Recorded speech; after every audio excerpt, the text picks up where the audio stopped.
მოგესალმებით, პატივცემული მაყურებლებო. დღეს ჩვენი მე-15 გადაცემა, დღევანდელი გადაცემა არის განათლების შესახებ. უფრო ზუსტად ჩვენ გავაკრიტიკებთ პრუსიულ სისტემას, განათლების პრუსიულ სისტემას და ვილაპარაკებთ სხვა მოდელებზეც, გამოსავალზე, თუ როგორ შეიძლება განათლების სისტემა გავხადოთ უკეთესი. სანამ ჩემ სტუმარს გაგაცნობდეთ, მანამდე მოკლედ გაგაცნობდეთ, არ არის თქვენთვის უცნობი სტუმარი, ცხადია იცნობთ მას, მაგრამ მანამდე, სანამ სტუმარს გადავცემ სიტყვას და დაამატებს იმას, რასაც მე ვიტყვი ახლა, მანამდე მინდა მოკლედ მოვუყვე იმ სისტემების შესახებ, რაც ჩვენს გვაქვს დღევანდელ თანამედროვე ცხოვრებაში.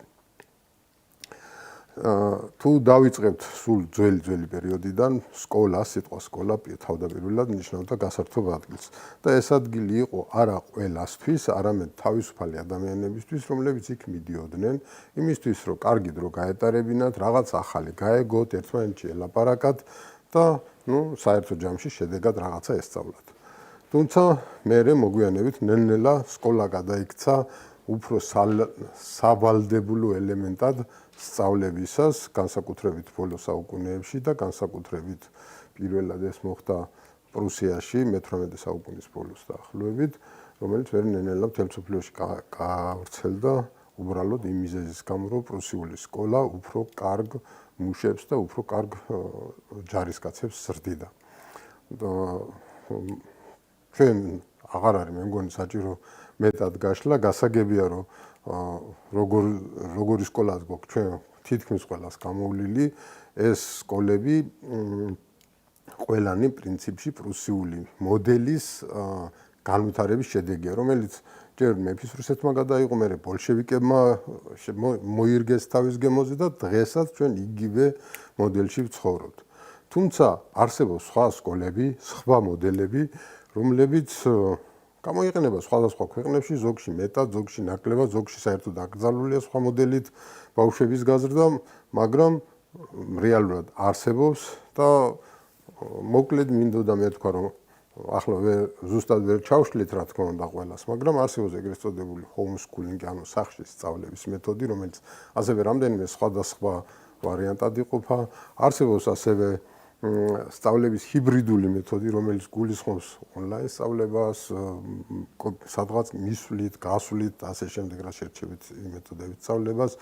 არსებობს პირდაპირ სკოლის მეთოდები, სადაც გარდა პრუსიულისა, სხვანაირადაც შეიძლება სწავლება და ერთ-ერთი ასეთი მოდელი, სკოლის მოდელი არის აქტონის სკოლა, რომელიც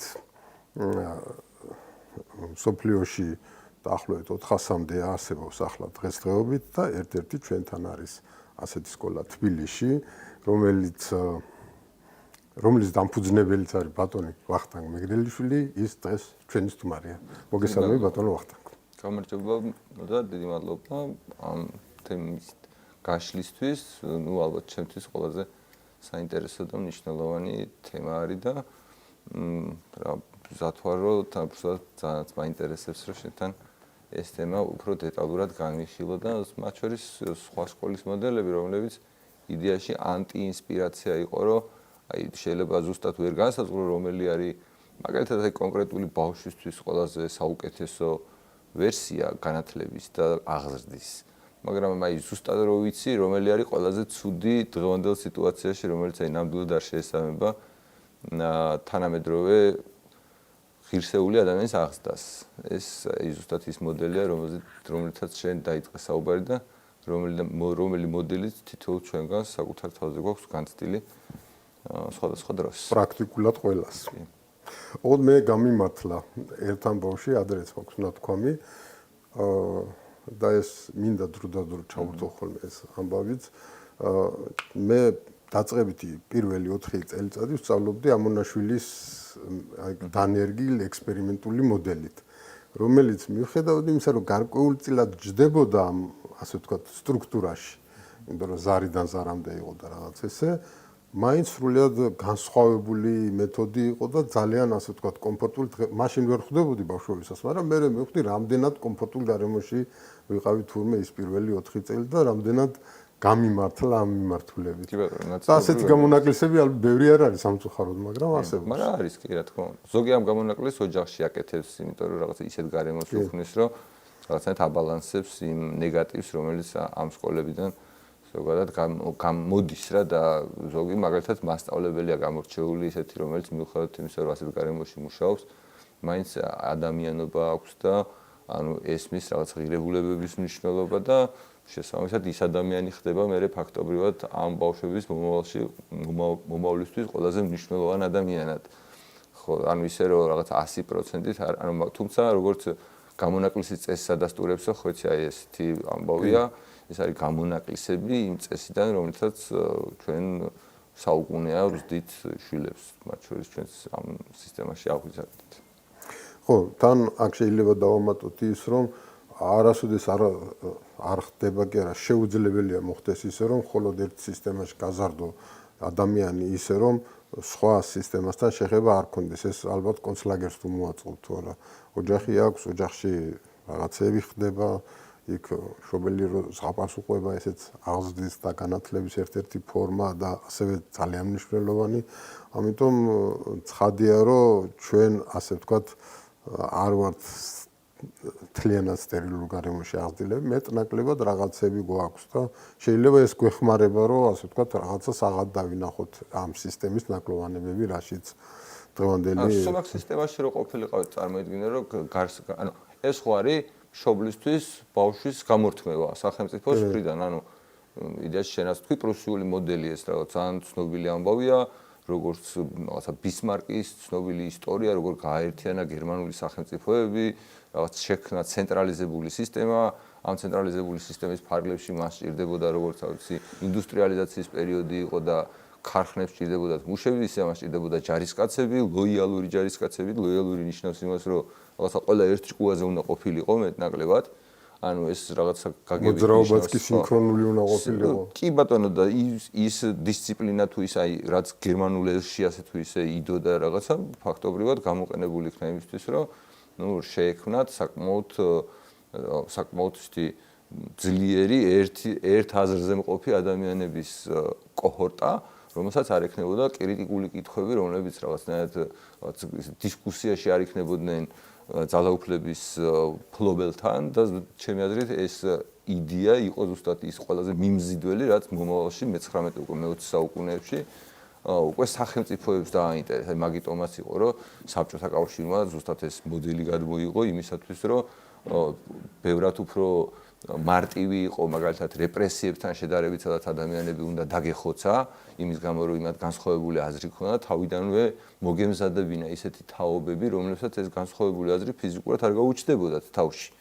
და ეს მაგას ეხმიანება ზუსტად ლენინის ერთი ფრაზა მახსენდება, ესეთი რამე აქვს ნათქვამი, რომ ბავშვებს უნდა ვასწავლოთ კითხვაო, წაიკითხონო ყველაფერიო და გამოთქვან თავისი აზრიო. მაგრამ ისეთი აზრი უნდა გამოთქვან, რომელიც იქნება ჩვენი აზრიო. ანუ დამოუკიდებლად ნაფიქრი კი არ უნდა ქონდეს ჩვენი ინდოქტრინებული აზრი, მას უნდა ეგონოს თავისი აზრი. ზუსტად არ ლენის ისიც აქვს ნათქვამი, რომ სწავლა, რომ არასოდეს არ იყოს ფიქრის დრო და არასოდეს არ იყოს ამ ნასწავლზე. ჩემთვის მიუღებელი ლოზუნგია მარტო სწავლა. დისკუსიის დრო, ანუ ეგ არის იდეაში იმის შინაარსი, რომ მოდი დავაკავოთ ადამიანების თავები ვითომ რაღაცა ისეთი პროცესით, რომელიც ანალიზის საშუალება და შეფასების შესაძლებლობა ამ ადამიანებს არ ექნებათ, იმიტომ რომ შეფასების სისტემისთვის უკვე რაღაც მორალური ღირებულებები და კრიტერიუმებია საჭირო და შესაბამისად შენ რაღაცას რო გასწავლია, შენ თუ ამ ფილტრში გაატარებ, ბევრი რაღაცა შეიძლება აღმოჩნდეს კონფლიქტში იმ ღირებულებებთან, რომელიც გააქვს, ხო და შესაბამისად შენ არ უნდა გქონდეს იმის საშუალება, რომ შენს თავში ჩადებული ინფორმაცია აი ამ კრიტიკულად რო შეხედო გარედან რას მათ შორის შენს მეგობრებთან ილაპარაკო, ანუ დიალოგი არის მთავარი ამბავი. ადამიანები, როდესაც ჭეშმარიტებას ეძებენ, ანუ ზოგადად არ არსებობს ადამიანი, რომელმაც რამე იცის, ანუ აი ბოლომდე რო რამე იცის რა. სოკრატეს მაგალითი იქნებოდა, ქრისტეს მაგალითი იქნებოდა თუ რაღაცა, ყველა მაგალითი არის, როდესაც საზოგადოება ერთ ადამიანს უპირისპირდება, ანუ რაღაც აი ის საზოგადოება ყველაზე რაღაცნაირად ტოლერანტული, კეთილშობილი, რომელიც იტანს განსხვავებულ აზრს მისი წევრების, ხო? და ანუ არ არის დესპოტური განსხვავებული აზრის მიმართ. მათ მნიშვნელოვანი მომენტია, რომ მასეთ საზოგადოებას აქვს სწორედ მეტი განვითარების შანსი, ვიდრე იქ სადაც განსხვავებულ აზრს არ აჭაჭანებენ. რა თქმა უნდა, იმიტომ რომ ზოგადად მაგალითად თითოეულ ამ რაღაც რელიგიურ წარმოდგენაში არის რომ ვიღაც ადამიანი არის ის ინდივიდია, რომელიც აი კატასტროფის თავიდან აცილებაში ეხმარება მთლიან საზოგადოებას რა. ის რაღაცა გამორჩეულია, განსხვავებულად ფიქრობს და განსხვავებულად რო ფიქრობს და გამორჩეულია, ზუსტად ეს აძლევს მას იმის შესაძლებლობას, რომ სხვა რაკურსით დაინახოს პრობლემა, რომელიც ამ საზოგადოებას აქვს. და თუ ამ ადამიანს არ აქვს საშუალება და არ აქვს სურვილი, რაც თავარია და არ არის კეთილგანწყობილი იმ საზოგადოების მიერ, რომელშიც ის აღიზარდა და თუ ის იძულებულია რომ გამოცხადებული საზოგადოებული, ზუსტად ეს ინდივიდი ვერ ასრულებს ამ ფუნქციას. ანუ რა არის ჩვენი ანუ შეიძლება ცოტა სხვაგან წავიდე, მაგრამ აი კულტურული კოდი რა არის რა, ანუ ქრისტიანობის რაღაცა, რომ ვიღაც ადამიანი, რომელიც შეიძლება იყოს უდანაშაულო, როგორც აი ქრისტიანობის შემთხვევაში, ბრბომ არ უნდა გასამართლოს, სასიკვდილოდ არ უნდა გაწიროს, ხო? და ზუსტად ამის შესახებ არის აი ჩვენი ცივილიზაცია ამ იდეაზე დგას, რომ ინდივიდი არის ყველაზე მნიშვნელოვანი. ანუ საზოგადოება უნდა ემსახურებოდეს იმას, რომ ინდივიდები იყვნენ დაცულები და მათ ჰქონდეთ დიალოგის საშუალება. ანუ ნაცვლად იმის, რომ ერთმანეთის მიმართ რაღაცა ვიძალადოთ ან ძალა ვიხმაროთ, ანუ თავარი არის, რომ ჩვენ ერთმანეთთან ვილაპარაკოთ და ამ ლაპარაკში აღმოვაჩინოთ ჭეშმარიტება. ხო და ამ ლაპარაკში ჭეშმარიტების აღმოჩენას აქვს ესეც სავარჯიშოა რა, რომელიც ბავშვობიდან იწყება. ანუ შენ არ შეიძლება რომ რაღაც მაგათ ციხეს ჩასვა ადამიანი და რაღაც ერთ ჩვენიერ დღეს ის რაღაც გამოვიდეს თავისუფლებაზე და ისე დაიწყოს ცხოვრება, ვითომც არაფერი. ეს დამღა მას ყოველთვის ეტყობა რა.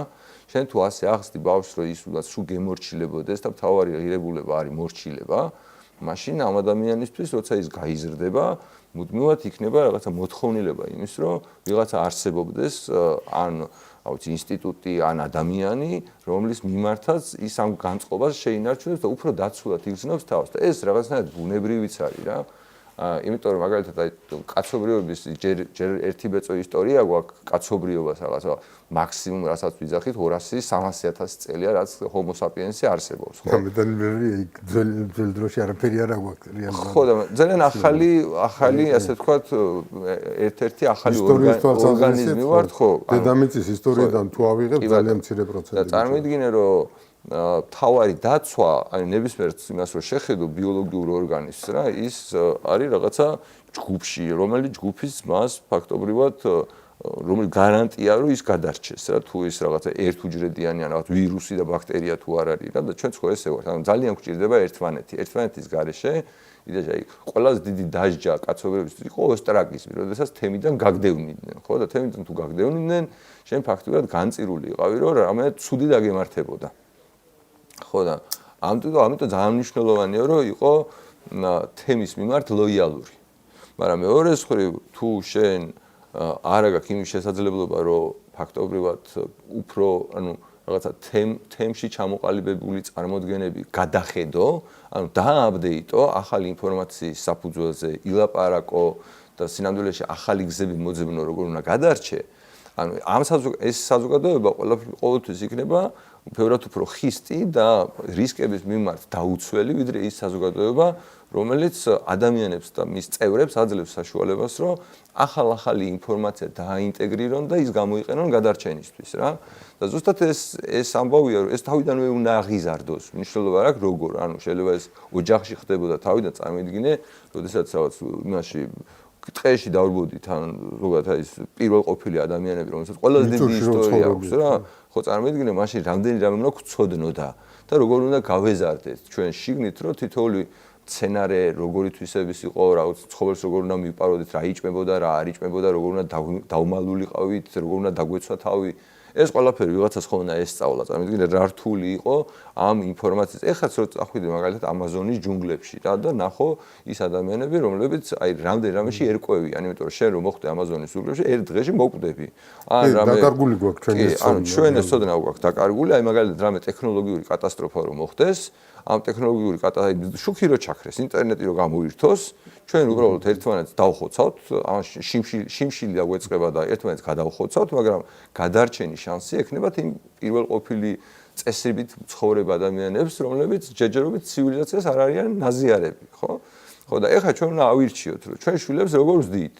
ან უნდა გავუშვათ პირველ ყოფილ წყობილებაში და რა ვიცი, იქ აი თუ ესეთი რაღაც თავის არიდების ამბავი შანსი გქონდეს, ან მეორე რომ ვიყოთ წინარიგებში ცივილიზაციის რა, ანუ აი ცივილიზაცია რო ვითარდება, ჩვენც ვიყოთ წინარიგებში ამ ცივილიზაციის და ანუ ყველანი ამ არჩევანს ვაკეთებთ რა საბოლოო ჯამში, რომ როგორ გვინდა რომ რაღაცა ჩვენი მომავალი გაგრძელდეს. ჩვენ როგორც მშობლებს რაღაცნაირად უკვე იმაზე კი არა გვაქვს ჩვენ თან მიმართებაში, არამედ აი ჩვენი შვილების ან მომავალი თაობა როგორი იქნება, მით უმეტეს ამ ტექნოლოგიური სწრაფი პროგრესის პირობებში, მე მგონი პირველად არის, როდესაც აი არც კი ვიცით, რომ 10 წელიწადში როგორი სამყარო იქნება. აი მაგალითად მე და შენ რომ დავიბადეთ, სავარაუდოდ, ჩვენმა მშობლებმა იცოდნენ, რომ აი შენ თუ გახდებოდი ფიზიკოსი და ახლოებით ასეთი კარიერა გექნებოდა.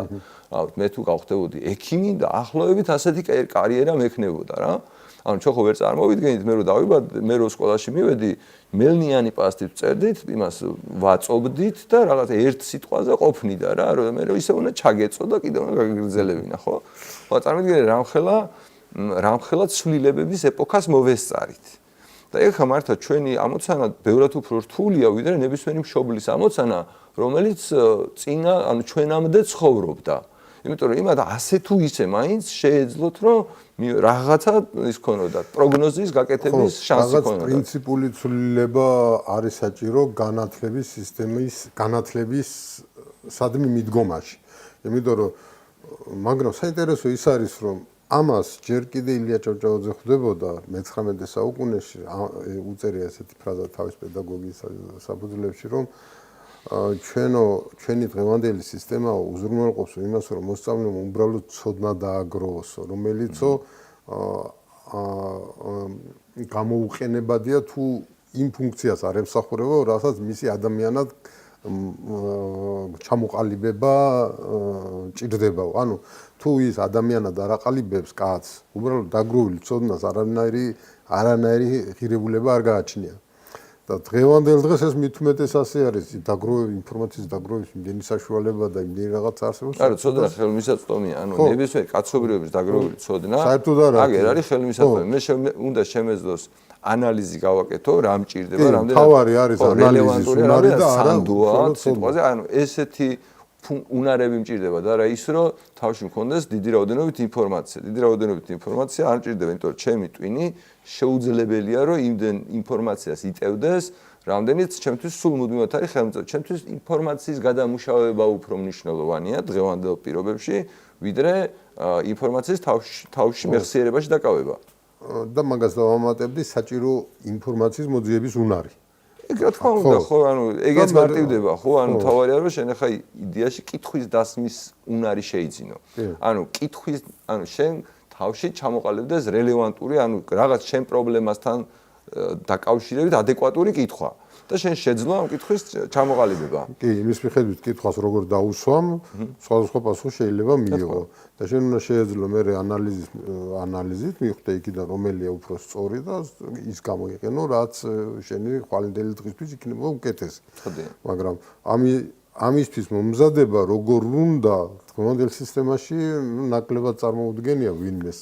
დღევანდელ ანუ შენ გულისხმობ არსებულ სისტემაში, ხო? ანუ მე ზუსტად რო ვერ წარმოვიდგენე ზოგადად იმის გამო რომ ამაში მქონდა გამოცდილებაც ანუ მიუხედავად იმისა რომ წინა სკოლა რომელშიც მე მუშაობდი იყო ჩვეულებრივი ტრადიციული სკოლის ამბავი იქ ელემენტები როგორც წეგან შენ ამბობდი მე ვცდილობდი რომ ელემენტები თავისუფლების ელემენტები შემეტანა რა თქვათ იმიტომაც იყო თქვათ განსხვავებული და რაღაცნაირად გამორჩეული მაინც სხვა სკოლებისგან ანუ ამიტომ იყო წარმატებული სკოლა ეხლა მაგალითად შენ რასაც ამბობდი ეხლა რა სკოლასაც ვაკეთებ ჩემი აზრით ის უკვე საუკეთესო სკოლაა თავისი შინაარსით იმიტომ რომ სწორი წესები აი როგორც აი გირჩის შემთხვევაში პარტიის შემთხვევაში გვაქვს რომ გვაქვს რაღაც წესები რა ამ წესებით ფუნქციონირებთ ახლა შეიძლება უკეთესები ვიყოთ ასეთები ვიყოთ ისეთები ვიყოთ ეს წესები გვაფორმირებს როგორც პარტიას ანუ ზუსტად ანალოგიური მგონია რომ სკოლასაც აქვს რაღაცა პრინციპები ანუ შენ თუ ამ პრინციპებს დანერგავ ანუ ეს პრინციპები დროთა განმავლობაში რაღაც შედეგამდე აუცილებლად მიგიყვანს ხო მაგრამ ეგ პრინციპები შეიძლება სხვანაირიც იყოს ხო იგივე თუნდაც პრუსიული სკოლაც გარკვეულ პრინციპებზე ხო და მაგას გეუბნები რომ ის პრინციპები არ მომწონს მე არ მომწონს როდესაც მაგალითად მოსწავლე არის პასიური მსმენელი არ არის აქტიური მონაწილე, ანუ ის არის უბრალოდ ცოდნის მიმღები, მხოლოდ რაღაცა ინფორმაციის მიმღები. მე ეს არ მომწონს, რაც იმ წუთში წეღავ ვილაპარაკე, ზუსტად ამას გამორიცხავს ის, რომ მაგალითად აი ჩვენ სკოლაში ხა მაყურებლებს ჩვენი მაყურებლები სავარაუდოდ საერთოა და ვერ მაიცის რა ამერიკული სკოლა, რომელიც ჩვენ სულ რაღაც 4 თვის წინ დავაფუძნეთ თბილისში და ამერიკული სკოლა ქვია რა, უბრალოდ სახელი აქვს, იმიტომ რომ ამერიკულია და იმიტომ რომ ამერიკაში დააფუძნეს მშობლებმა საკუთარი შვილებისთვის დაახლოებით ისე როგორც ეს გავაკეთეთ ჩვენ და რომელიც ნამდვილად აქტონის სკოლა, აქტონის მეთოდოლოგიით მუშაობს. აქტონის მეთოდოლოგია მოიგონა უბრალოდ მშობელმა, რომელიც მანამდე პედაგოგიური გამოცდილება ჰქონდა ჰარვარდის უნივერსიტეტში, იყო რაღაც ბიზნეს სკოლის დეკანი და როდესაც მისი შვილები სკოლაში წაყვანის დრო დადგა და ნახა, ანუ ტრადიციული სკოლა როგორ ფუნქციონირებდა, გადაწყვიტა რომ მისი შვილები არ გაეწირა ამ ტრადიციული განათლების სისტემისთვის და რაღაცნაირად ისარგებლა, მათ შორის ყველა იმ განათლება, შენ რო მეუბნებოდი წეღან, მაჩვენებდი წეღან უბრალოდ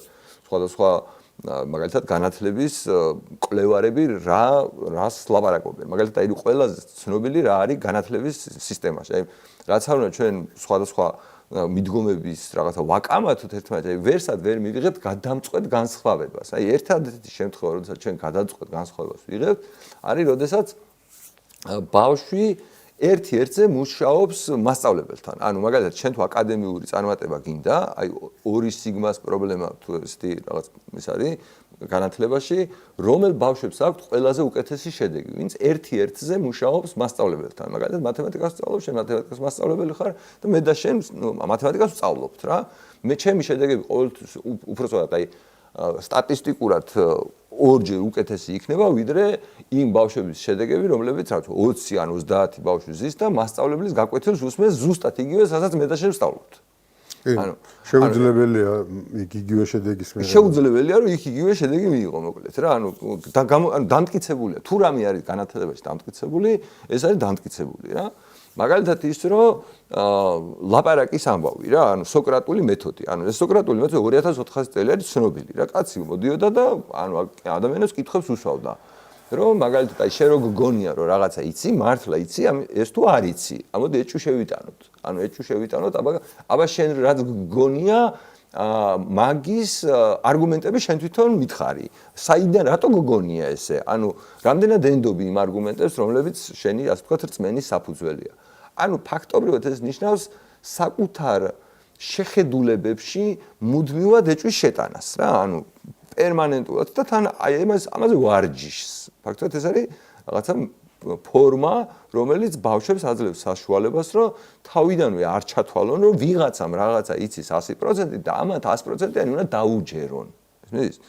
ანუ ის რომ ბავშვები მაგალითად რა ვიცი, ხედან და თვითონ სწავლობენ იგივე მაგალითად აი ტუტორი რა, რაც აი ძალიან მინდა რომ ცოტა ხანში, როდესაც უკვე რაღაცნაირად უკვე ახალ ტექნიკას შემოვიტანთ ჩვენ სკოლაში, მათ შორის ერთ-ერთი ტექნიკა ასეთი იყოს, რომ მასწავლებელი, ანუ ინდივიდუალური მასწავლებელი ყავდეს. ახლა დღეს მაგალითად ხელოვნური ინტელექტი თუ მაგალითად მეცნიერების ან რამე კონკრეტული საკითხის შესწავლა გინდა, აი სტანდარტულ მასწავლებელზე სულ უკეთესი იქნება და მომავალში კიდევ უკეთესი იქნება. აი რაც დრო გავა, ვიცით რომ მას კონკურენციას ვერ გაუწევს. მაგრამ არის თავი, თუ ადამიანი სათანადოდ არის მომზადებული როგორ დასვას ეს კითხვები კომპიუტერთან, ის ხელოვნური ინტელექტი იქნება თუ თუნდაც YouTube-ში აკრიფო ის კითხვა, რაც გაინტერესებს, ყოველთვის იპოვი უფრო კარგ საშუალებას ისწავლო, ვიდრე დაუშვათ მასწავლებელთან დადიოდი, რომელიც თავისი პრობლემები აქვს, ხან ხასიათი არ არის, ხან შეიძლება მაგარი ლექციას გამოუვიდეს. ეთახმები. იმას 24 საათის ცალია, 24 საათი მოტივირებულია რომ გასწავლოს, შენ როცა გაგიხარდება.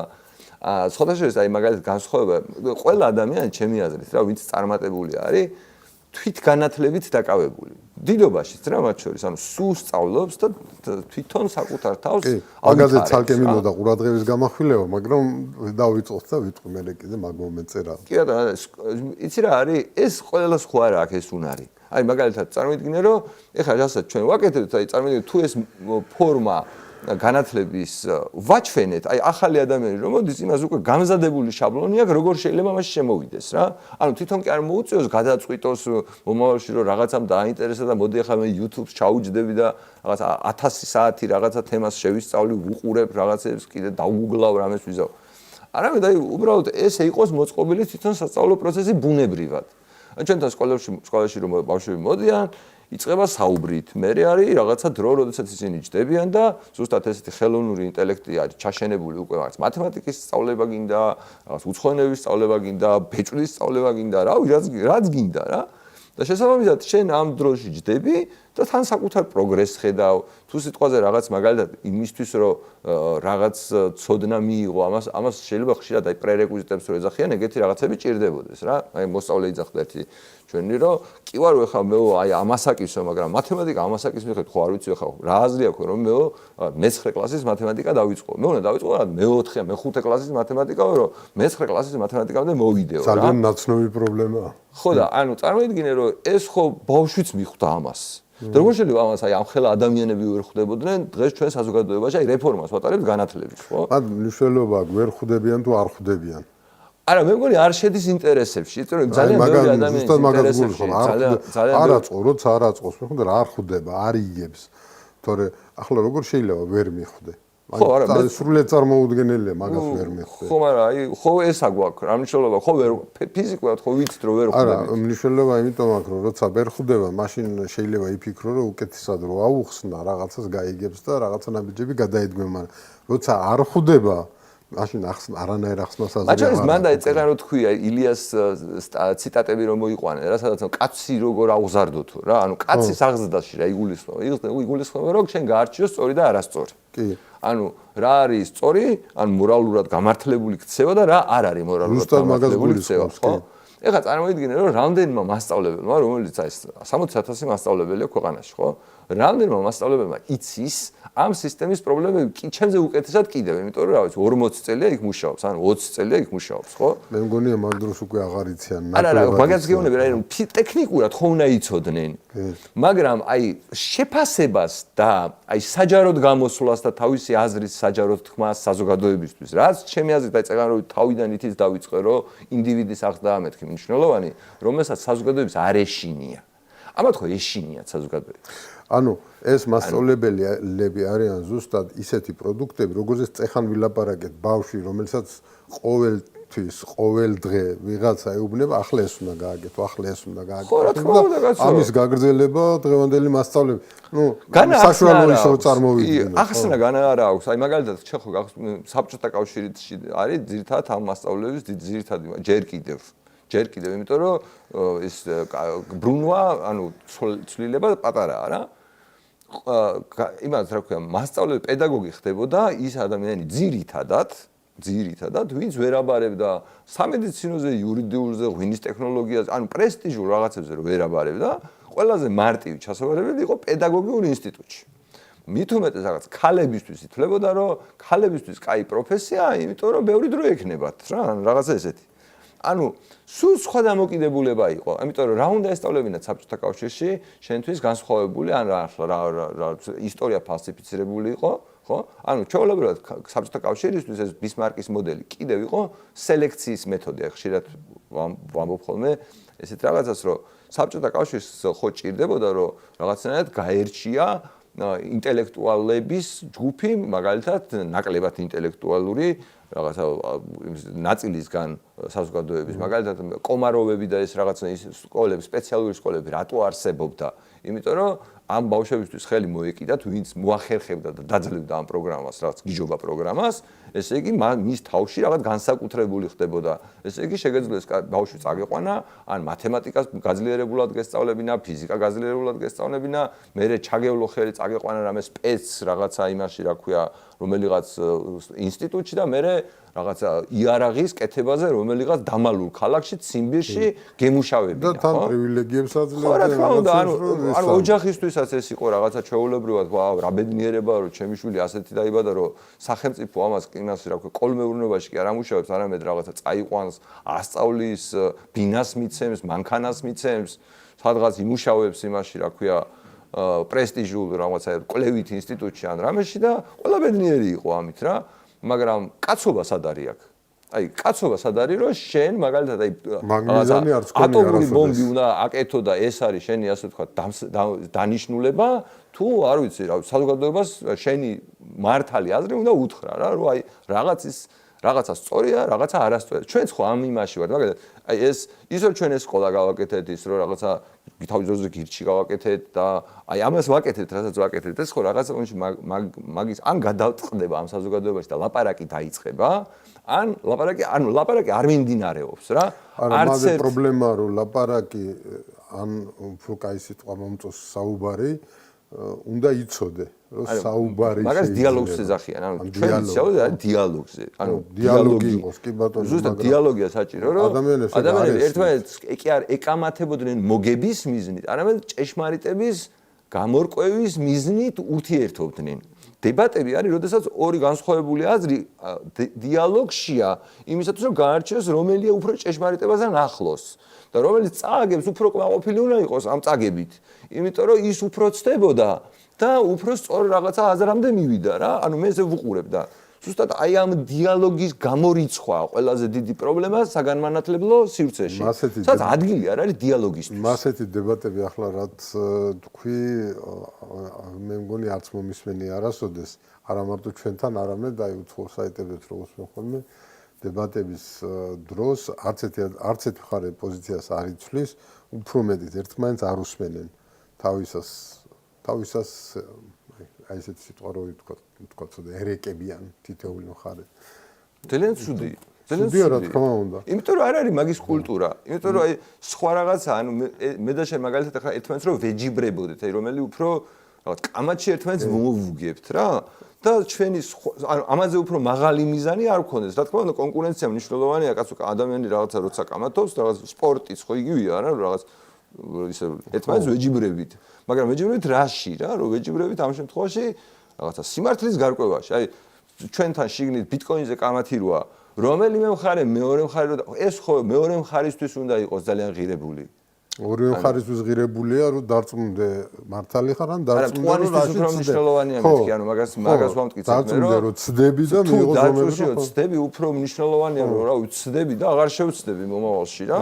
ანუ ეს ხო უფრო მნიშვნელოვანია ჩემთვის თუ მანამდეც არ ვცდებოდი და მოვიგე არაფერი განსაკუთრებით მოვიგე ნიშნავს ვიღაც დავეხმარე ანუ ვიღაცას დავეხმარე იმით რომ ვიღაცას აზრი შევაცვლევინე სწორი მიმართულებით რომ კლდეზე არ გადაჩეხილიყო დენს არ დაერტყა რამე პარაშუტი გახსნოდა რამე მომختارიყო რა ისეთი რა რომ გადარჩენილიყო სინამდვილეში ამ გადაცემას დებატები იმიტომ არ დავარქვი რომ დებატებში ყოველთვის იგულისხმება ორი ურთიერთდაპირისპირებული რომლებიც არასდიდებით არ გაიზიარებს ერთმანეთის პოზიციას და მე კიდე მინდოდა რომ ადამიანებს შორის სწორედ ის ყოფილიყო რაც რა აზრით დებატებში ჩადები რომ ჩვენ ერთად მიუხედავად იმისა რომ შეიძლება ამ წუთში საპირისპირო აზრი გვაქვს რა ახლა არ გვაქვს მაგრამ საერთოდ ამ საუბრის მერე მივიდეთ რაღაც ჭეშმარიტებამდე რომელიც ორივესთვის ღირებულია შეიძლება ორივე ვცდებოდეთ იდეაში მაგრამ როცა ვისაუბრებთ გამოჩნდება რაღაცა უფრო სწორი პოზიცია რომელზეც გადავალთ მეც შენც და ამით მივახცევთ იმას რომ ხვალ უფრო სწორი იქნება ჩვენი ქმედება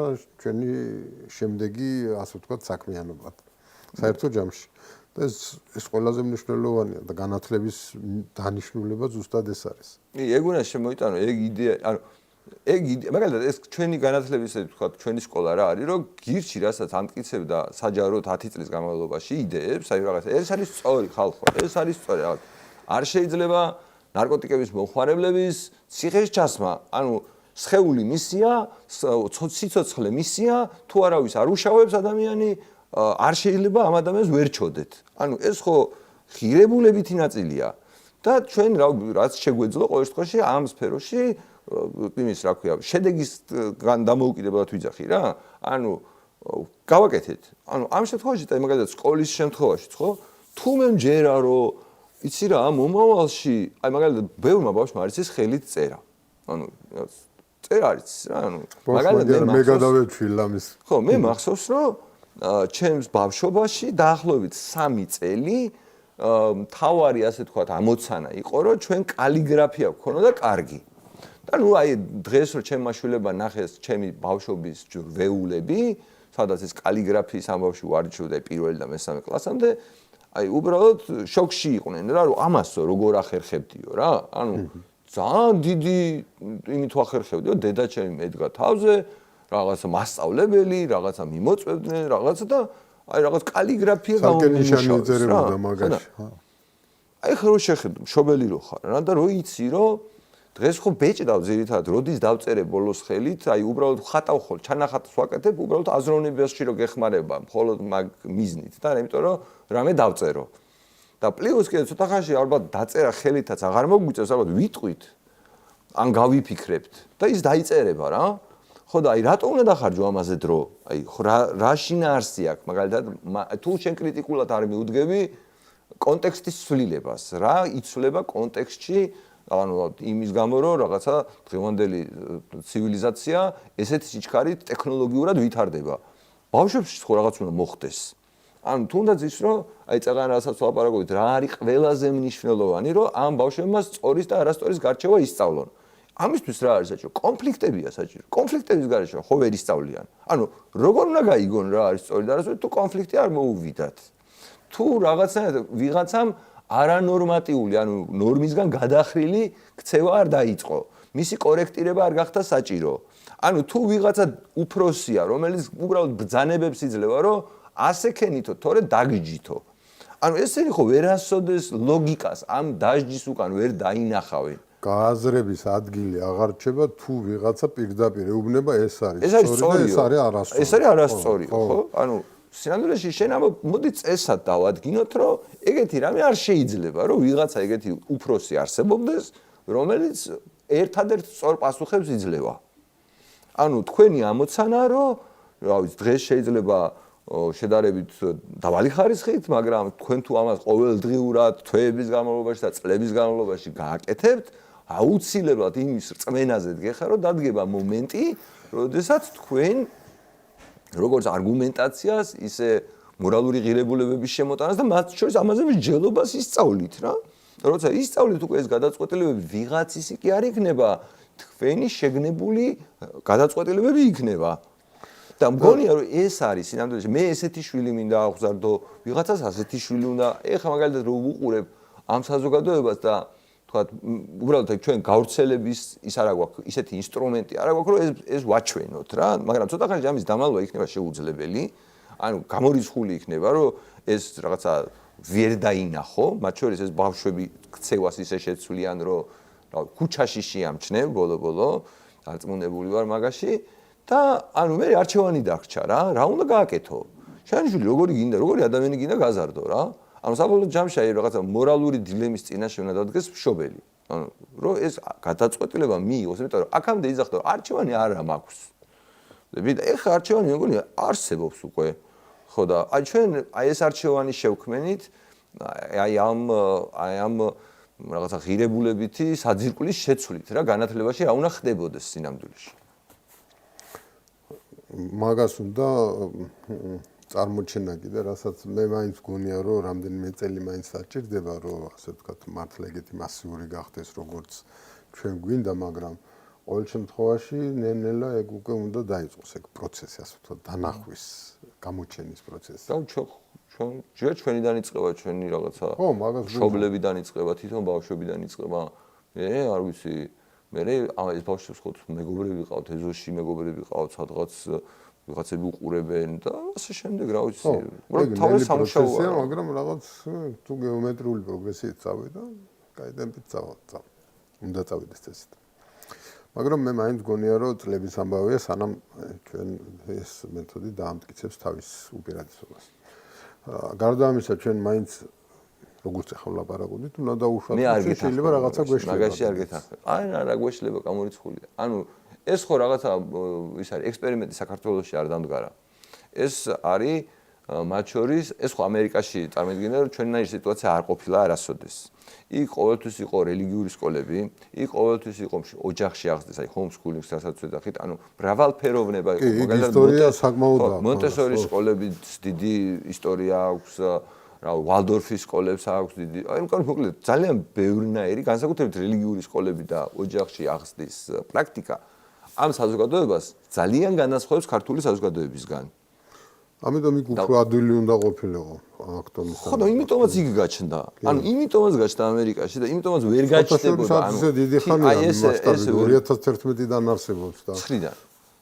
11 მახსოვს, ხო, ნუ არა აქვს დიდი მნიშვნელობა და არც ისე დიდი ხნის სკოლა, ასე ვთქვათ. არა, მაგრამ მისი ელემენტები ძალიან დიდი ისტორიის არის. ანუ მე მაგას ვიძახი, ანუ ეს კომბინაცია ახალი, ანუ რაღაცა კომბინაცია ახალი, თორე ჰოუმსკულერების კოოპერატივები, ანუ მშობლები, რომლებიც ერთად ცხოვრობენ, ერთ რაღაცა ტერიტორიულად ცხოვრობენ და ისინი ერთმანეთს უკავშირდებიან და მათი შვილები ერთად იზრდებიან. მე რაც მინდოდა, როდესაც მე შვილები რაღაც სკოლიდან წავიყვანე, ზუსტად ამას ვცდილობდი, მაშინ ვერავინ ვერ ვიპოვე, წარმოგიდგენთ საქართველოში, თბილისში, ვერავინ ვერ ვიპოვე, რომელიც იგივეს გააკეთებდა. მაგ შემთხვევაში ხომ ეს ძალიანაც მესმოდა, რომ ძალიან ბევრად კარგი იქნებოდა, რომ ესეთი ოჯახები გავერთიანებულიყავით და რა რისიც გჯერო და ეს ერთად გაგვეკეთებინა რა. და ამის გამოსახულებაა ეს სკოლა, ოღონდ ცოტა უფრო ორგანიზებული. ანუ უფრო რაღაცნაირად სტრუქტურირებული, უფრო მეთოდოლოგია ჩადებული, ეს მაგრამ სინამდვილეში არის იმ ოჯახების სკოლები, რომლებსაც თავისი შვილების განსხვავებული მორალური ღირებულებებით, განსხვავებული წესებით აღზრდა უნდა. კი, გასაგებია. არსებული გამოცდილების გათვალისწინებით შექმნილია და ჩვენ გადმოვიტანეთ ის გამოცდილება, რაც მონტესორის მაგალითად პატარებში მონტესორია ძალიან დიდი პროცენტით წარმოდგენილი მონტესორის რაღაცა მიდგომა. დიდებში უკვე რაღაცა სოკრატული დისკუსიებს აქვს უფრო და უფრო მეტი ამბავი. ძირითადად სულ პრაქტიკაზე არის ორიენტირებული, ხო? ან პრაქტიკაზე რა რეალურ ცხოვრებაში რა პრობლემებიც არის, იმის გადაჭრაზეა, რომ იდეა რა არის, რომ ბავშვობაში დასწრებული შეცდომა ბევრად უფრო იაფია, ვიდრე შენ რომ გაიზრდები და ნამდვილად შენს ფულს და შენს დროს და ცხოვრებას რო დადებ რა. ჯობია ბავშვობაში დაუშვა შეცდომები და მაშინ ისწავლო, ვიდრე როდესაც გაიზრდები და რეალურ ცხოვრებაში გაკოტრდები მაგალითად, ხო? ხო, ძალიან მნიშვნელოვანი არის კიდე ერთი დეტალი, რომ კიდე უფრო მნიშვნელოვანია უფრო ადრეულ ასაკში გამოსცადო ის ტკივილი, რაც დაშვებულ შეცდომას თუ არასწორ ქმედებას მოსდევს. მე მეხუთე გადაცემაში ვყავდა სტუმარი სალომე ემხვარი, ფსიქოლოგი, არ ვიცი თუ უსმინე გადაცემას და იმან თქვა ასეთი რამ, რომ ხო, ზღაპარსო აქო განსაკუთრებული მნიშვნელობა ბავშვისთვისო. იმიტომ რომ ზღაპარიო თან რო იწყება იყო და არა იყო რა, განსაკუთრებით მნიშვნელოვანია, რომ ადამიანის ფსიქოლოგიისთვის მნიშვნელობა არ აქვს ის წარმოსახვითი ხდომილება, რაც მოხდა იქ თუ რეალური ხდომილება. მაგრამ ამიტომ ის იწვრთნება იმისთვის, რომ ასეთი რამე ცხოვრებაში შეიძლება მოხდეს, ეჩვევა ამას, მაგრამ იმის გამო რომ ის წარმოსახვითია, იმის გამო რომ ის ზღაპარია, არ სტრესავს ადამიანს. და ჩვენ, როდესაც ბავშვებს ზღაპრებს ვუყვებით და ნელ-ნელა მერე ვაჩვევთ და სხვადასხვა ამბებზე ველაპარაკებით, ამით მისი მომზადება ხდება ცხოვრებისთვის. რაც თავარი ამოცანაა განათლების.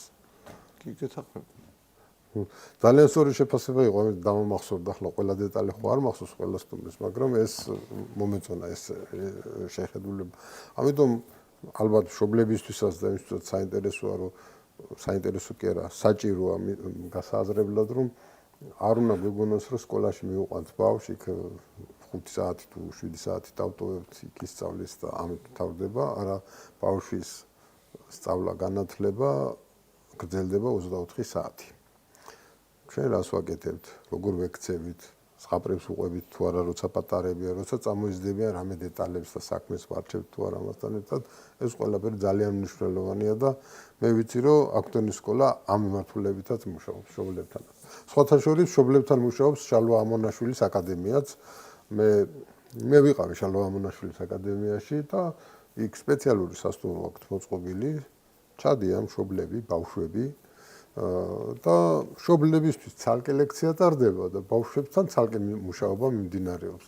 ძალიან საინტერესო და ორგანიზებული.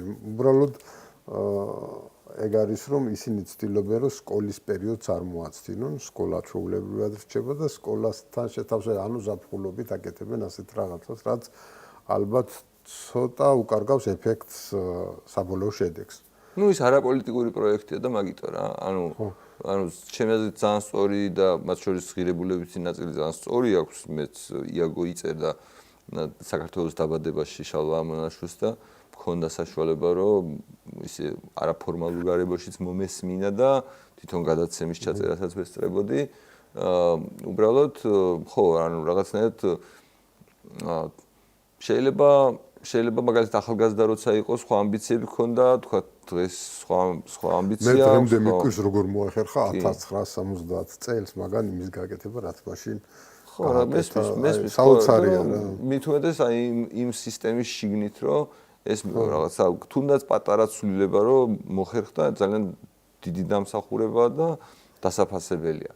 ანუ შენ რასაც მეკითხები აი მშობლების ჩართულობას რა ეს აი წარმოიწყება რასაც ტრადიციულ სკოლაზე ლაპარაკობდით ამ ტრადიციულმა სკოლამ შვილები წაართვა მშობლებს ოჯახებიდან გაიყვანა რა და არა თუ გაიყვანა იმ 7 თუ 5 საათით რომელსაც თითქოს რაღაცა ისეთი კედელი არსებობს სკოლასა და იმას შორის ანუ სინამდვილეში ტრადიციული სკოლის უფრო დიდი პრობლემა ის არის რომ მშობლებიც კი გამოიყენა იმ ბოროტი საქმისთვის რასაც თვითონ აკეთებდა რა. ანუ მაგალითად აი როცა მშობელი უზის და რაღაცა ნიშნის გამო ბავშვს ეჭხუბება და იქ რაღაცას ლექსს აზეპირებინებს და რაღაც. ეს ხო ნიშნავს რომ თავის იმაში ჩართო ასე ვთქვათ. სკოლამ მშობელი ფაქტობრივად აი პედაგოგად აქცია. იმ პედაგოგად აქცია თითქოს არ ყოფნიდა იმ ბავშვის 6 საათი იმ რაღაც საკონცენტრაციო ბანაკში ყოფნა, სახლშიც საკონცენტრაციო ბანაკი მოუწყეს რა. ხო და როდესაც მშობელს იგივე აქვს გავლილი ფაქტობრივად იგივე რაღაც ფილოსოფიით თუ რაღაცით, ანუ როცა წარმოდგენა აქვს რომ რავი, ნიშანია ყველაზე მნიშვნელოვანი და ის ნიშანი უნდა მოგოს მასწავლებელი უნდა შეგაქვს. ხო, ნიშანი, ატესტატი, დიპლომი, რომელიც საერთოდ არ ამძიმებს ამ ბავშვის მდგომარეობას. ხო და ამ მშობელი პრინციპში შესაძლებელია, იმიტომ რომ მას თვითონ არ ესმის რამდენად აფუჭებს თავის შვილს. ნუ ეხლა მას ყველანი წოდოები ვართ, როცა რაღაცა არ ვიცით და შესტანებს უშვებთ და რაღაც, მაგრამ ანუ სინამდვილეში რაღაცა ზოგჯერ არის სიტუაცია, როცა არ ცოდვა არ არის. ანუ როდესაც შვილი ყავს, როდესაც რაღაცა მახელა პასუხისმგებლობა აიღე, ჩემი აზრით, ცოტა თავი უნდა შეიწუხო და ზოგადად გაერკვიო მშობლობა რა არის. ანუ თუ ამაში ვერ ერკვევი, ნუ პატივისცემას ნუ დიდად ნუ მომთხოვ რა. მან საქმე ის არის, რომ დღევანდელი სისტემა ხელს უწყობს, რომ ამაში მშობელი ვერ გაერკვიოს. არა, ეგეთი გაზრდილი იყო ეს მშობელიც. თვითონაც ეგრე არის გაზრდილი და დღევანდელი სისტემაც აი პრაქტიკულად თელეპოლიტიკური ელიტა თუ ბიუროკრატია თუ რაღაცა მუდმივად ისე წარმოაჩენენ, თითქოს თავარია სკოლაში სწავლა და არა აღზრდა. დიპლომის აღება და არა მერე საქმის გაკეთება. თითქოს დიპლომი რო აიღო იმან ან სკოლაში რო იმაში უნივერსიტეტში რო ისწავლა რაღაცით მე ვალდებული ვარ რომ ამის გამო დაუფასო რა. რატო უნდა დაუფასო რა მე რა შუაში ვარ არ მესმის. და არასწავლიან იმას რომ თავარი ის კი არ არის შენ რა ფერის დიპლომს აიღებ რა სპეციალობით. თავარი ის არის რომ მე შენ ცოდნას გაყიდი თუ არა ისე როგორც საჭიროა და მიყიდით იპოვი თუ არა ადამიანს ვისაც უნდა მის იყიდვა. და ამის ეგ არის ხო ანუ ეგ არის ზუსტად სოციალიზმის პრობლემა და პოლიტიკის პრობლემა დღეს რომ ადამიანებს აი როდესაც იმას რა ქვია მინიმალურ ხელფასს და ეგეთ რაღაცებს რო ხალხი ითხოვს. ანუ მათ სხვა წარმოდგენა აქვთ, ანუ მათ წარმოდგენა აქვთ რომ არსებობს ვიღაცა ბრძენი დიდი კაცი, რომელმაც ყველაფერი მაგივრად უნდა გადაწყვიტოს, მათ შორის მას კი არ მოეთხოვება სხვა ადამიანთან ურთიერთობა და ამ ურთიერთობის ფარგლებში რაღაცაზე შეთანხმება ნებაყოფლობით. არა, ანუ ის თავს მიიჩნევს მსხვერპლად, რომელიც მიდის ვიღაცა უფრო ძლიერთან და მას ამ ძლიერთან ურთიერთობაში ჭირდება კიდევ უფრო ძლიერი, რომელიც მას როგორც მსხვერპლს დაიცავს. იმასე წარმოდგენა. ანუ ამ წარმოდგენით მოძრაობს ეს ხალხი. იგი მაგალითად მას კი რაღაც რომელიც შეიძლება თანამედროვე ბავშვების თუ მომავალი თაობის კუმირი უნდა იყოს. მე მგონია რომ არ იყიდევაც ძალიან ბევრის, მაგრამ ალბათ რა ვიცი ეს კაცი უნდა იყოს დღეს რა, ანუ დღეს ადამიანის კაცობრიობის კუმირი უნდა იყოს ის ადამიანი, რომელიც კაცობრიობისთვის ყველაზე მეტს აკეთებს. და ეს კაცი იძახის რომ მე ვაფშე არ ვკითხულობ კოლეჯის დიპლომსო, არ მაინტერესებსო რა, საერთოდ არაფერ შუაში არ არისო დღესო და ნუ რა ვიცი, აი როგორ გითხრა, ცხოვრება ხო ამას ამტკიცებს. ანუ რეალური ცხოვრება, მართლა შენ თუ შეგიძლია ანალიზი გააკეთო, ამას ხო ამტკიცებს, აი რა ვიცი, ორდიპლომიანი ტაქსისტები იქნებიან თუ აი გავრცელებული გამონათქვამი რაც არის, თუ რა ვიცი, ადამიანები რომლებმაც დაამთავრეს სხვადასხვანაირი სასწავლებლები და საკუთარი თავი ვერ იპოვეს რეალურ ცხოვრებაში ამა თუ იმ პროფესიაში. ეს ხო, აი სტატისტიკა ხო ვიცით რა, მაგალითად ჩვენს უნივერსიტეტებში დამთავრებული სადღაც 3-დან 7%-მდე მუშაობს იმ პროფესიით, რომელიც მათ დაამთავრეს. ანუ ეს ალბათ მასე იქნება. არ მინახავს, მაგრამ არა, მე ჯერა სადაც მასე ცოტა იქნება. მოძველებული მაქვს, მაგრამ აი ჩემი თვალით რაც მაქვს წაკითხული რომელიღაც ანგარიში, თუ არ ვთქვი ეს იყო თსუ-ზე და სახელმწიფო უნივერსიტეტებზე, რამდენი ადამიანი საქმდებოდა იმ სპეციალობით, რომელიც დაამთავრა რა. ხო და 3-დან 7%-მდე იყო ესეთი ციფრი. ესე იგი რას ნიშნავს, რომ აი 10-დან სულ მცირე 9 ადამიანი ტყუილად კარგავდა იმ დროს, რასაც ის ამ რაღაცა საქმეში დებდა. ხო და მე რა ვიცი, მე მგონია რომ აი ზუსტად ისევ ჩვენ სკოლასთან რომ პარალელი გავავლოთ რა. პარალელი აი თქვა როგორია, როგორ ამხელა განსხვავება წარმოვიდგინე, რომ ჩვენ ვეძებთ ჩვენს მოსწავლეში საუკეთესოს. არა იმას, რომ მოდი დავსაჯოთ ამ რაღაც ცუდად რაღაცა გააკეთო. არამედ აი რამეში რომ იყოს ის კარგი. ანუ ჩვენ ვეძებთ რაში აქვს მოცემულ ადამიანს შედარებითი უპირატესობა. უპირატესობა რომ ეს ვიზეიმოთ, იმიტომ რომ რაღაცაში რომ დაგვჭირდეს. ანუ ვიცოდეთ რომ ვის უნდა მივაკითხოთ. ანუ ვინ იცის ჩვენ შორის ყველაზე კარგად მათემატიკა? ნოდარმა იცის ყველაზე კარგად მათემატიკა. დაგვჭირდება მათემატიკა მივაკითხოთ ნოდარს. ვინ იცის ჩვენ შორის ყველაზე კარგად არ ვიცი, წერა-კითხვა, ლიტერატურა, ვინ იცის? რა ვიცი, იცის სიმონმა. აი სიმონს მივაკითხავთ, როდესაც რაღაცა კითხვა გაგვიჩნდება, ან პროექტი გვექნება ისეთი, რომელშიც ამის გამოყენება გვჭირდება. ანუ ვიცოდეთ და ვიზეიმოთ ეს და ერთმანეთს დავეხმაროთ იმაში, რაშიც მაგალითად რაღაცები არ გამოგვდის, ხო? ამასაც ხო წარმოიდგინე შენ რომ რაღაცა იცი და შენს თანატოს რომ რაღაცას გადასცემ. ეს ხო რას ნიშნავს, რომ შენ ბევრად უკეთესად და უფრო სერიოზულად უნდა გაიაზრო თუნდაც ის, რაც მანამდეც კარგად გამოგდიოდა. ანუ შენი ცოდნა ხო ამით და შენი თვითშეფასება ხო იზრდება. ცოდნა მყარდება, თვითშეფასება იზრდება, კრედიტი მიიღე, იმიტომ რომ ვიღაცას დაეხმარე და ვიღაცა მადლიერია შენი. ანუ მადლიერების გამოხატვა სად უნდა მოხდეს? იმდენად გქონდა ესეთი, ანუ ეს ფიქრობდი რა, რომ აი მაგალითად ტრადიციულ სკოლაში ვიღაცა მიიღო მაგალითად 3-იანი. რაღაც 4-იანი, ცუდი ნიშანი მიიღო და ვიღაცა მიიღო კლასელმა მიიღო 10-იანი. აი ამ ბავშვმა რომელმაც 4-იანი მიიღო, ან 3-იანი, აი რა პონჩი უნდა იზეიმოს 10-იანი რომ მიიღო თავის კლასელი იმის ნიშანი. აი ხო წარმოუდგენელია რომ რაღაც აი კლასი ზეიმობდეს, აი კლასმა სიტყვაზე სუდად დაწერა საკონტროლოს ამუშაო, მაგრამ ერთმა დაწერა 10-იანზე და მთელი კლასი ბედნიერია რა მაგარია რომ ამან 10-იანი მიიღო. აი ეს ხო არ წარმოგიდგენია. გუნდში ყავს ერთი მაგარია დაახლოებით ეგ, მაგრამ გუნდის შეგრძნება უნდა კონდეს. არა, ხო და მაგას გეუბნები როგორ უნდა გამოიმუშაო აქ ეს გუნდის შეგრძნება. ხო, ანუ არ გადაიწერო, ანუ ერთმანეთს არ დაეხმაროთო. ანუ ეს წარმოიდგინე რა პრინციპები უდევს საფუძვლად, აი რაღაც ბისმარკს რო ვიძახით, გეკონება რაღაცა ისტორიული ამბავი. არა, კი ბისმარკი არა, ქუჩაზე ზემოთ ხდება, სკოლაა და იქ ხდება და მე ვისმენ სკოლაში ეს ხდება. აი მაგაში ამ იდეის ბოროტება, გავრცელების ბოროტება, რომ ეს იდეა ვრცელდება რა. და არც არავინ არ იცის წყარო, ისტორია, არავის არ აინტერესებს. ხო არა, შემთხვევით ეგ იდეა რო გავრცელდა, ეგ იდეა გავრცელდა ზუსტად იმიტომ რომ სახელმწიფოებს აწყობთ მასეთი სკოლა. რა თქმა უნდა, კაცო მორჩილი მოქალაქეები, რომელიც არ ფიქრობენ, არ ლაპარაკობენ და ერთმანეთი ეჯავრებათ. ანუ ამოცანა ტრადიციული სკოლის არის ისეთი ადამიანების აღზრდა, რომლებმაც როცა მაგალითად ეხლა ხო რაღაც რეფორმა მიდის და იქ რაღაც უნდა აღზრდოთო სახელმწიფოებრივად მოაზროვნე ადამიანები. ნეტა რა არის ეს სახელმწიფო? მე მაგალითად მაინტერესებს. ანუ მე მგონია რომ აი მე რასაც ფიქრობ, ის არის სახელმწიფოებრივად მოაზროვნე ადამიანი, რომელიც აი იმ პრინციპებით ცხოვრობს, აი წერა მე და შენ რადგან ვლაპარაკობდით, რომ უყვარს, მოყვასი, უნდა რომ დაეხმაროს, შეცდომა არ დააშვებინოს, მზად არის რომ დიალოგში შევიდეს, ანუ რაღაცა ელაპარაკოს, რომ დააზღვიოს რამე უბედურებისგან. ეს მონია სახელმწიფოებრივად მოაზროვნე ადამიანი რა. ხო და აი იმ სისტემაში თავისი ფორმატიდან გამომდინარე ეს ხო შეუძლებელია. აი რანაირად უნდა გააკეთო რა.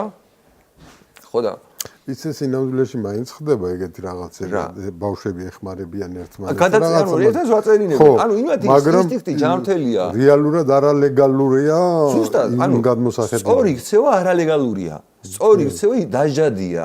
ანუ მაგას ვიძახი, რაღაცა სწორი ქცევები არსებობს, რომელიც აი ინსტინქტურად ადამიანს მოყვება. ანუ ბავშვები ხო არიან, ამაზე ხო რეაგირებენ. აი მაგალითად როგორ რეაგირებენ რა? ვიღაცა ბავშვისთვის აი ფეხებზე კიდია სკოლაში რა ხდება? ან მის საგანმანათლებლო იმაში რა ხდება და ეს არის ერთ-ერთი ჯანსაღი რეაქცია, რომელსაც რაღაცნაირად ან მაგალითად ვიღაცა არის, რომელიც რაღაც აპროტესტებს, რაღაც პროტესტი უჩდება, ჩხუბობს, ნერვოზი აქვს, ის აქვს, ეს აქვს. ეს ხო ესეც ხო ჯანმრთელი რეაქცია ადამიანის არანორმალურ პირობებში თუ ჩააყენებ. ხოსია თვალებში რო არ გიყურებს, რო ეშინია ადამიანს. ესეც ხო ზუსტად იმის რეაქციაა, რომ რაღაცნაირად თავი დაიცვას. ტყუილებს რო იძახის. ხო იგივე რეაქცია რო გამოძრეს და ტყუილი რო ნორმაა და რო ვერ ხვდება, რო არა როგორ ვერ ხვდება კაცო, უბრალოდ არა, განავითარ ხვდება რო ტყუილია. სასჯელი საცილებისთვის არის საჭირო არა, რა. მე რას გულისხმობ? რომელიც უსამართლო სასჯელი. მე სხვა რამე ვიგულისხმობ, ვერ ვიმეც ახლა. ტყუილი ნორმაა და ვერ ხვდება, რომ ეს არაწესიერი საქციელია, სხვა რბილად რო ვთქვათ რა, მაგას ვერ ხვდები. აი მაგალითად მე არ დაგეთახმები. არა, მე არ გულისხმობ მასწავლებელთან რომ ამბობს ტყუილი. არა, ჩვეულებრივ მეგობართან ურთიერთობაში. არა კაცო, თუ მიეჩვიე, ანუ თუ მაგალითად 6 საათი ეჩვევი, რომ ტყუილი უნდა ილაპარაკო და ეს მოსულა. ანუ უნდა რაღაცა გამოძრე, იქ რაღაცა, აი მაგალითად, აი გეტყვი რა. ხო და მაგიტომ ვერ ხვდებიან ზუსტად რომ არ არის სწორი ქცევა. არა, იმიტომ რომ არ ირჩევა. ანუ რაღაცა რომ გაიგო, რომ რაღაცა სწორედ არ ხო და ერთ აზრზე ვარ ცინამდვილეში კაცო. ხო და არა, მეც მაგას ვიზახი რომ ამაზე მეთქი ბავშვებს აქვს ბუნებრივი ჯანსაღი რეაქცია. აი მაგალითად, ტყუილი ხო ცუდია. კორუფცია ხო ცუდია. მაგრამ კორუფცია ტოტალიტარულ ქვეყანაში ადამიანების სიცოცხლის გადარჩენას ხო ემსახურება? კი. აი ზუსტად ესევე არის სკოლაში, სადაც ტყუილი ემსახურება ბავშვების ფიზიკურ გადარჩენას. და ვერ დაძრახავ. ანუ ტყუილი არადაზაძრახი საქციელი გაიჩნდა ტოტალიტარული რეჟიმის პირობებში. სკოლაში. ტოტალიტარიზმის წინააღმდეგ გამართლება აქვს, მაგრამ მე იმის გამო რომ არ ირჩევა ტყუილის ბუნება და რა შემთხვევაში. არა, იმ სისტემაში ღომერთმა დაიბაროს გაირჩეს. მაშინ ხო დაიჯებიან.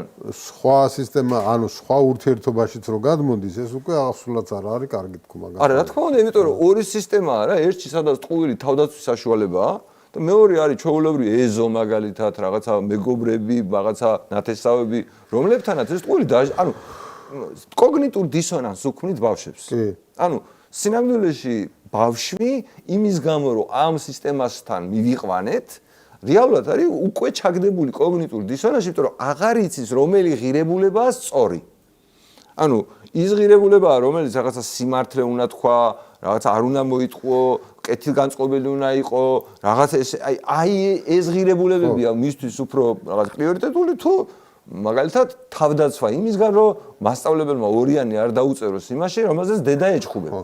თან მაგას ხელს უწყობს ზუსტად იგივე სკოლაში შექმნილი სისტემა, ერთი მხრივ ეუბნებიან რომ შენ სიმართლე უნდა ელაპარაკო და მართალი უნდა იყო და რაღაცა და მეორე მხრივ აიძულებენ რომ მოიტყუოს.